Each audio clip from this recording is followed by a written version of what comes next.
y yo en ti, que también ellos sean uno en nosotros, para que el mundo crea que tú me enviaste. Amén. Queremos que el mundo crea que el Señor nos ha enviado. ¿Qué tenemos que hacer conforme a lo que dice ahí? Sobre el versículo 21 encierra una verdad poderosa para nosotros como iglesia. Vean lo que dice, escuchen. Dice, para que todos sean uno. Imagínense aquí, estamos aquí en Sonsacate de Sonsonate, ¿verdad? Imagínense yo allá, tengo que relacionarme con mexicanos, con guatemaltecos, con hondureños, con salvadoreños, con americanos, y tengo que aprender a amarlos independientemente de su manera de ser o el estilo de vida que lleven, la cultura que traigan, porque el que los va a moldear es Dios. Yo les doy el consejo de la palabra, pero yo no puedo obligar a la gente a cambiar. El que los va a cambiar se llama Espíritu Santo. Amén. ¿Qué me corresponde a mí como ministro? Señor, ayúdame, hermano, a que cambie esas áreas, porque no se trata de que yo soy mexicano o que yo soy salvadoreño. No, aquí se trata de que todos somos de Cristo.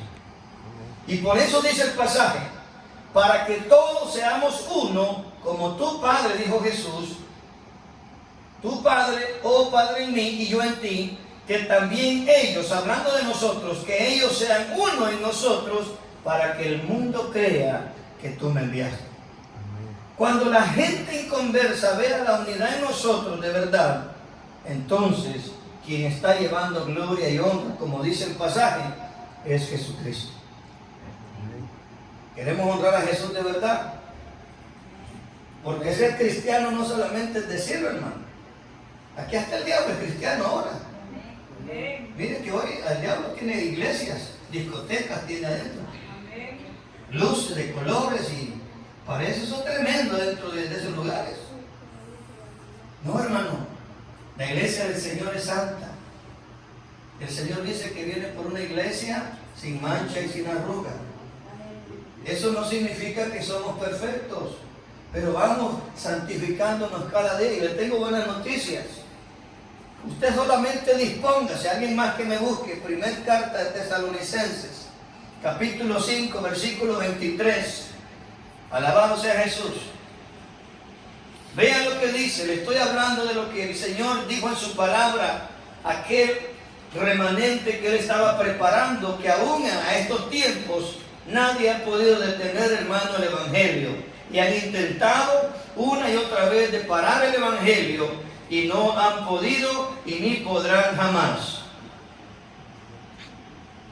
Primera Tesalonicenses, Capítulo 5, versículo 23. Le hago, mi hermano. Escuche, iglesia. dice, y el Dios de paz os santifique en todo, para que vuestro espíritu y alma y cuerpo sea guardado entero, sin reprensión, para la venida de nuestro Señor Jesucristo. Gracias, mi hermano. Oiga, ponga atención, esa es otra versión. Vamos a leerlo en la Reina Valera. Dice, y el mismo Dios de paz os santifique poquito. ¿O qué dice ahí? Por completo. ¿Y qué significa por completo? Espíritu, alma y cuerpo, por completo. En el alma tenemos tres cosas, hermano. Póngame atención aquí. En el alma tenemos tres áreas. En el alma tenemos nuestra voluntad, nuestras emociones y nuestro intelecto. Y cuando venimos a adorar a Dios con el alma, implica nuestra voluntad, nuestras emociones y nuestro intelecto. Le pregunto, ¿alguien lo obligó a venir hoy? Usted está adorando a Dios voluntariamente. Cuando usted empieza a comprender, cuando usted dice, Señor, yo te alabo, Señor, yo te exalto, usted voluntariamente, con sus emociones, también está alabando a Dios. Con su intelecto le está diciendo, no hay nadie como tú, Señor. Usted empieza a alabar con su alma. Por eso no se sorprenda, mire, todos somos diferentes. Algunos somos más emocionales que otros. Hay personas que les gusta danzarle al Señor. y está alabando a Dios con su alma. A lo mejor uno es más serio, más recatado, uno dice, eso no lo haría yo, pero el hermano se goza haciéndolo y lo está haciendo con toda su alma. Por eso tenemos que tener, hermano, amplitud. Vean lo que dice: y el mismo Dios de paz os santifique por completo, y todo vuestro ser, espíritu, alma y cuerpo sean guardados irreprensibles para la venida de nuestro Señor Jesucristo. ¿Y qué dice el 24? ¿Alguien lo quiere leer? Fiel es el que os llama, el cual también lo hará. Pregunto, ¿Dios es fiel? Amén. ¿Dios es fiel? Amén. Y ahí dice que fiel es el que os llama. Dios es fiel, Él te llamó a ti, mi hermano, a ti, mi hermana. Él te llamó y Él también lo hará. ¿Qué es lo que va a hacer Dios? Santificarte, tu espíritu, tu alma, tu cuerpo. Por eso mismo es importante, como repetíamos allá en el Evangelio de Juan, hermano, que puedan ver un buen testimonio. Regresemos al libro de los Hechos, capítulo 6. Ahora va a entender más claro esto, la importancia de ser buenos servidores del Señor. Gracias damos al Todopoderoso.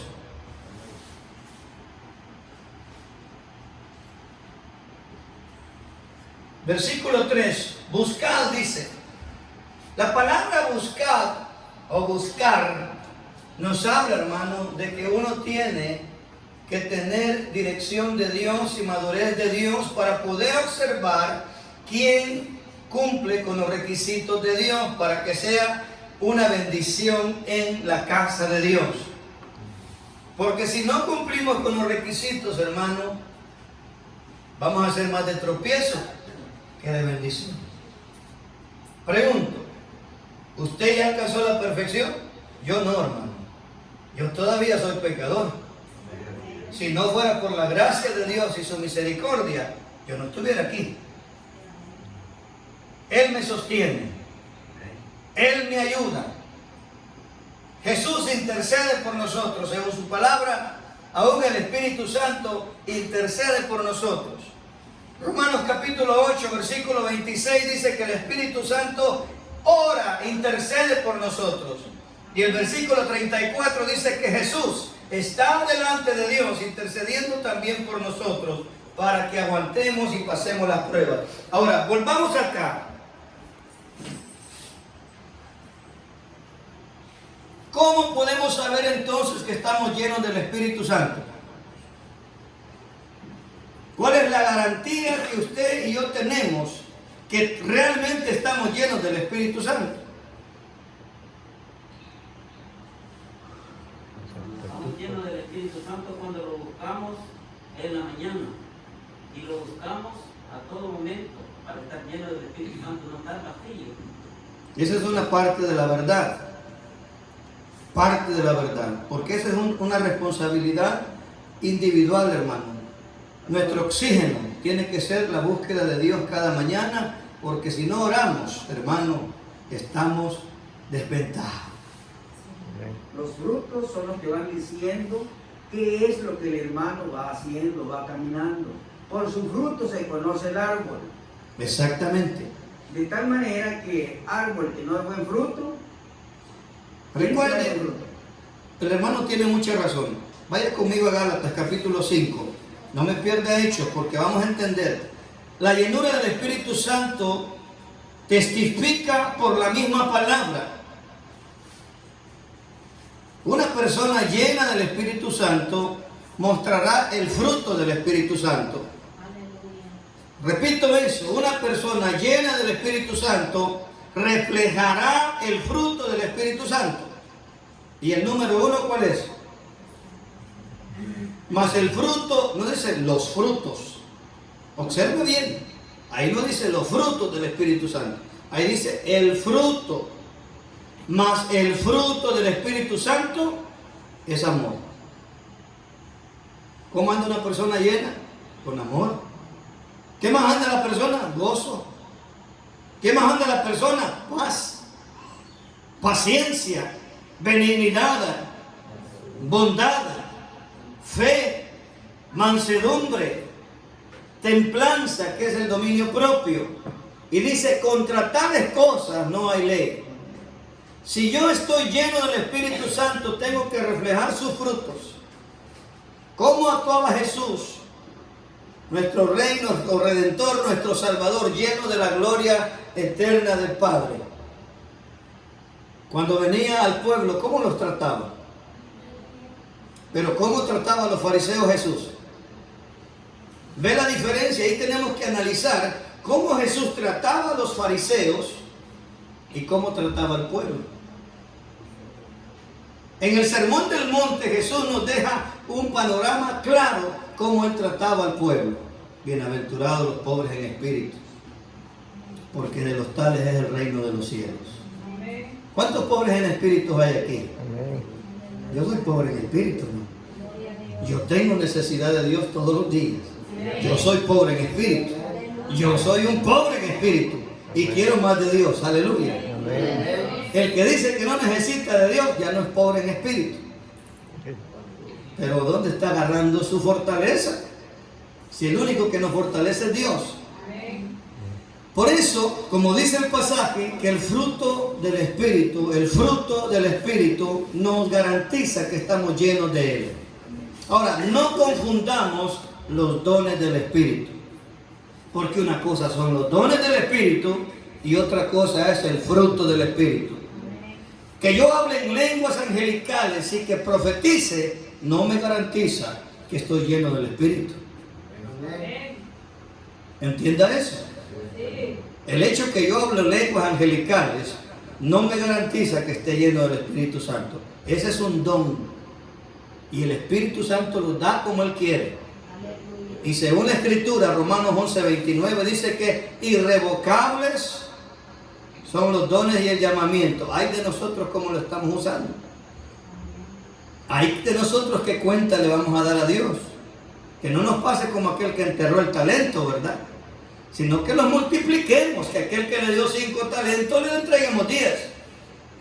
Pero si estamos haciendo mal uso de los dones del Espíritu, también, hermano, el Señor nos va a demandar.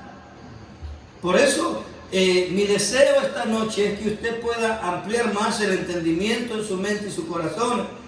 ¿Quién es en Dios? Bendito sea Jesús. Hechos capítulo 6, regresemos.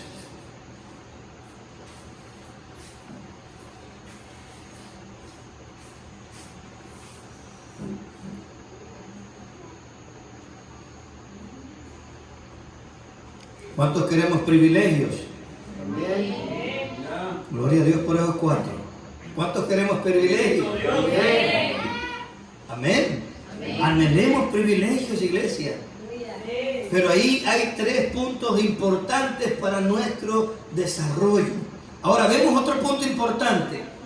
Dice, buscad pues, hermanos, entre vosotros a 7 varones de buen testimonio. Ya entendimos eso, ¿verdad? Que si yo estoy dando mal testimonio en la iglesia, no estoy dando mal testimonio de mi persona. Estoy permitiendo que hablen mal de mi Señor Jesucristo por mi culpa. Por mi mal comportamiento, por mi mala actitud, a quien están pisoteando es a Jesús. Y eso no está bueno, hermano. Ay, dice la Biblia, ay de mí. Tengo que buscar la llenura del Espíritu Santo cada día. Tengo que estar lleno el tanque. Mire, si su moto, su carro, si no le echa gasolina, se va a quedar parado por ahí. Espiritualmente, si usted no está lleno del Espíritu Santo, al ratito la carne empieza. Si el único que apacigua la carne es el Espíritu Santo. El único que puede controlar la carne malvada y perversa que tenemos es el Espíritu Santo. El apóstol Pablo dijo en el capítulo 7 de Romanos, miserable de mí, dijo, ay Señor, ¿quién me librará de este cuerpo de muerte? Dijo Pablo. Gracias doy a Jesucristo, que Él me ha librado de la muerte y del pecado. Pero ahí dice también que el otro requisito es estar lleno de sabiduría. ¿De qué tipo de sabiduría está hablando los apóstoles? ¿Qué entiende usted? ¿De qué tipo de sabiduría está hablando? ¿O de qué sabiduría está hablando para ser un diácono efectivo en la casa de Dios? ¿Astucia, inteligencia? ¿O qué está hablando aquí? Primeramente está hablando el apóstol aquí, está hablando la escritura, que el hermano tiene que tener conocimiento espiritual para empezar. Y también tiene que tener conocimientos, digamos, algunas carreras, pero tiene que saber algo. Aquel hermano que digamos que tiene 2 idiomas, ese ya sirve bastante. ¿Por qué razón? Porque se puede mandar a otro país. Imagínate que habla español e inglés. Ese hermano está bastante preparado, pero también el testimonio de él es más importante. Puede tener 2 idiomas, pero si es malvado, si es mal educado, de nada sirve, no lo De vamos nada a poner sirve. diácono. Solamente. ¿Qué pasa si no tenemos conocimiento bíblico? Estamos perdidos. ¿Cómo voy a servir? Yo pienso, yo creo. ¿Sabe que eso decimos mucho? Es que yo pienso así, es que yo creo así. No, mi hermano, es como Dios dice en su palabra. Las cosas se tienen que hacer como Dios manda, como Dios dice. Si la Biblia lo dice, entonces lo podemos hacer. Pero si la Biblia no lo dice, cuidado, porque allá en Apocalipsis dice, ay del que le ponga o le quite a la palabra de Dios. Los juicios, ¿verdad? Las plagas vendrán sobre esa persona. Y hay personas que andan inventando ahí, cuidado con eso. Al Señor no podemos inventarle, el Señor sabe lo que ha dejado escrito, lo revelado, dice la Biblia, es para nosotros. Las cosas ocultas son de Jehová. Pero a veces nos queremos quebrar la cabeza y ¿quién inventó a Dios? Olvide eso por ahí, hermano. Dios es Dios y nadie puede cuestionar eso. Alabado sea Jesús. Amén. Tenemos que tener sabiduría, hermano. Al menos, mire, ¿cómo podemos presentar el Evangelio? Hay que memorizar los versículos más importantes para presentar el Evangelio. ¿Cómo presentamos el Evangelio? ¿Qué dice la Biblia? La Biblia dice, bueno, la Biblia está escrita, pero ¿qué dice? Mire, versículos importantes que tenemos que memorizar. Romanos 3:23, ¿qué dice? Vamos a ver. La prueba de fuego. Romanos 3:23 dice, por cuanto todos pecamos, estamos destituidos de la gloria de Dios.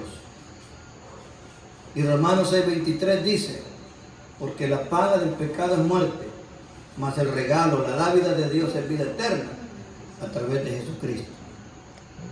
Esos versículos, hermanos, tenemos que atesorarlos para decir, la palabra de Dios dice así. Romanos 5:8 dice, mas Dios muestra su amor para con nosotros, que aun siendo nosotros pecadores, Cristo murió por nosotros. Y el más importante es Juan capítulo 1, verso 12, que dice, mas a todos los que le recibieron, a los que creen en su nombre, les dio potestad de ser hechos hijos de Dios. No por voluntad de hombre, sino de voluntad de Dios. Bendito sea el Señor. Romanos capítulo 9, verso 10 o 19, que si confesamos con nuestra boca que Jesús es el Señor y creyéramos en nuestro corazón que Dios lo levantó de los muertos, seremos salvos. Porque con la boca se confiesa, ¿verdad?, para salvación, pero con el corazón se cree para justicia. Alabado sea Jesús.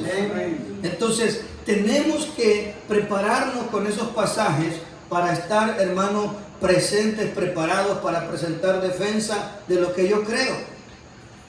Hermano, yo le aseguro que si un testigo de Jehová se nos para ahí y empieza a cuestionarnos, cuidado y nos anda convenciendo. Porque eso sí tienen conocimiento bíblico. Cuidado. Mira, los mormones bien planchaditos, y andan enseñando cosas que no son verdad. Gálatas 1:6 dice que si un ángel o aún nosotros, dice el apóstol Pablo, les predicamos un evangelio diferente, el tal sea anatema. Y la palabra anatema significa maldito. Duro, ¿verdad? Sí. Pero lamentablemente así estamos viendo hoy en día, y por falta de conocimiento, dijo el profeta, mi pueblo perece. El pueblo perece. El pueblo perece. Pablo advierte, dice, tenemos que probar los espíritus. Juan el Amado dice, probar los espíritus, porque no todo espíritu proviene de Jehová, de Dios. Todo aquel espíritu, hermano, que aún niega la misma palabra, cuidado, porque ese es el espíritu del anticristo. No es el espíritu de Dios. Alabado sea Jesús. ¿Me permite, pastor? Adelante, mi Estoy hermano. recordando algo. Amén. Y dice que el apóstol Pablo le aconseja a su hijo Timoteo. Amén. Hijo del Espíritu, ¿verdad? Gloria a le Dios. aconseja y le dice, búscate ministros, o sea, para digamos, diáconos, ancianos, etc. Busca los que sean de buen testimonio.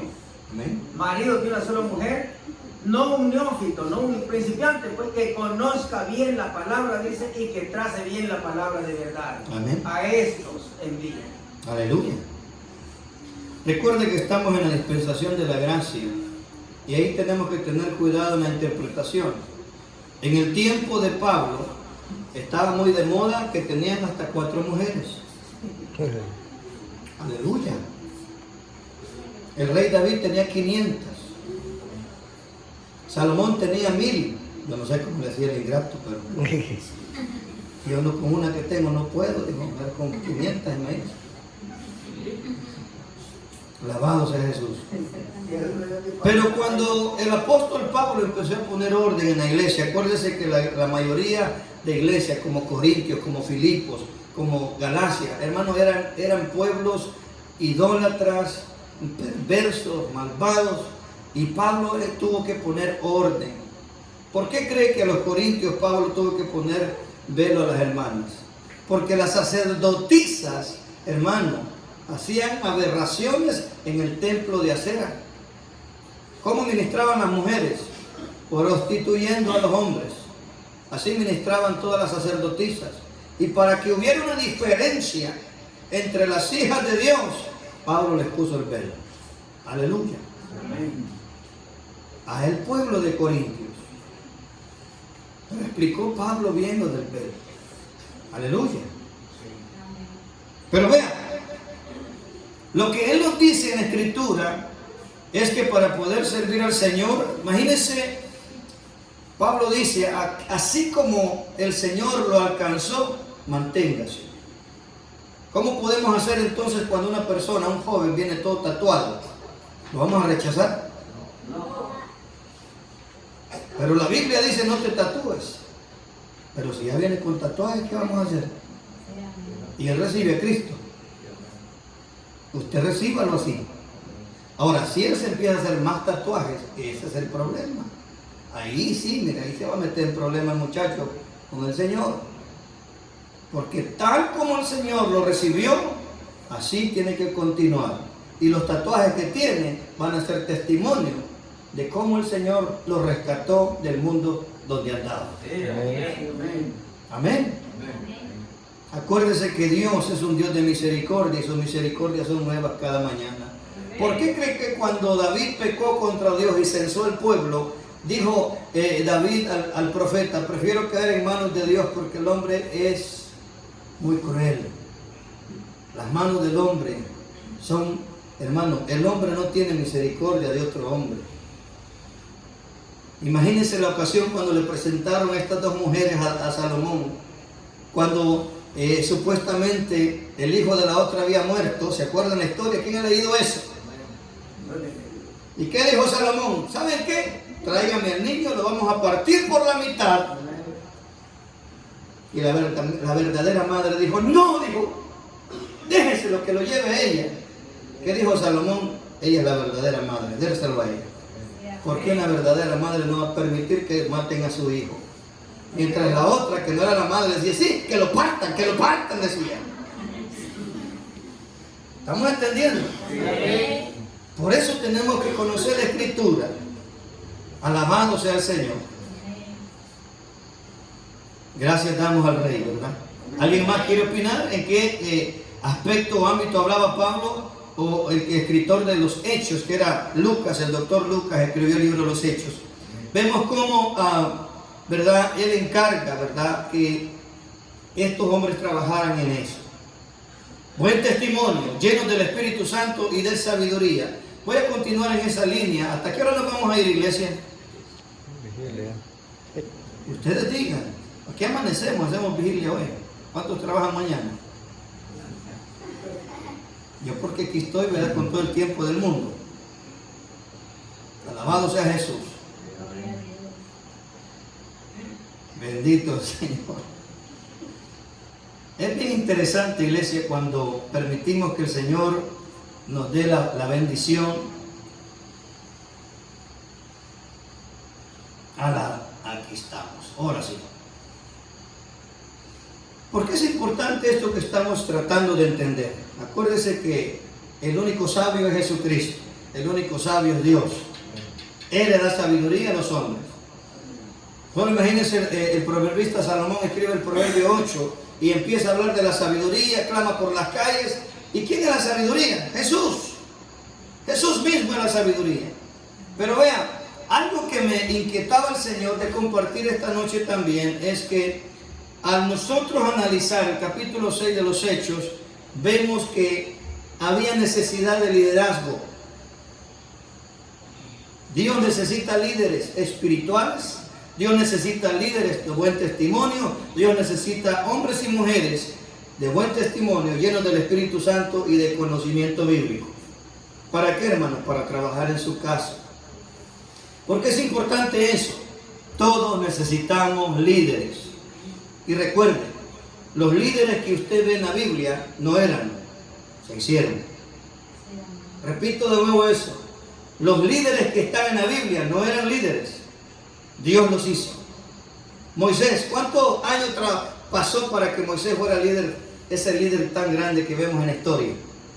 40 años en Egipto, 40 años en el desierto. ¿Y cuántos años le sirvió? 40 años. 120 años y solamente le sirvió 40 años a Dios. El proceso de este hombre que marcó la historia tremendamente, Moisés, tuvo que ser procesado 80 años para ser el líder que fue. Y vean, la Biblia dice que no había hombre tan manso como él en la tierra, pero al final, ¿qué le pasó? Perdió. ¿Y por qué perdió, iglesia? Porque se enojó, mano. Quiere decir que la carne puede, hermano, traicionarnos en cualquier momento.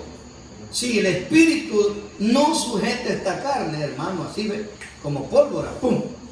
Esta carne se activa. El único que puede controlar la carne es el Espíritu de Dios. Vemos a David, un hombre también que fue formado por Dios, Nehemías, Daniel, hombres que fueron líderes y tenían la capacidad de unir voluntades y llevar a otros a alcanzar logros y objetivos definidos. Eso, hermano, es lo que Dios desea de nosotros. Hay líderes a nivel masa, ¿verdad? Pero hay líderes a nivel hogar. Vamos a poner ese ejemplo en el hogar. El varón o la hembra, a veces el liderazgo lo lleva la hembra, no debería ser así. Pero si el varón no toma la autoridad, la tiene que tomar la esposa. Aleluya. No debería ser así. El sacerdocio es para el varón, pero como el varón a veces lo desprecia, el Señor tiene que usar a la mujer. Cuidado, varones. Párese firme, amarse bien el cinturón, digo. Tenemos que llevar el liderazgo, si no, el Señor le va a dar más unción a su esposa y después usted se va a quedar. Mire, ¿quién ora más, el hombre o la mujer? ¿Quién lee más la Biblia, el hombre o la mujer? ¿Y qué excusa tenemos? Es que estoy cansado. Pero para ver partido y para ver el Facebook, ahí estamos. Pero las hermanas ahí están, miren, en ayuno, en oración, buscando al Señor.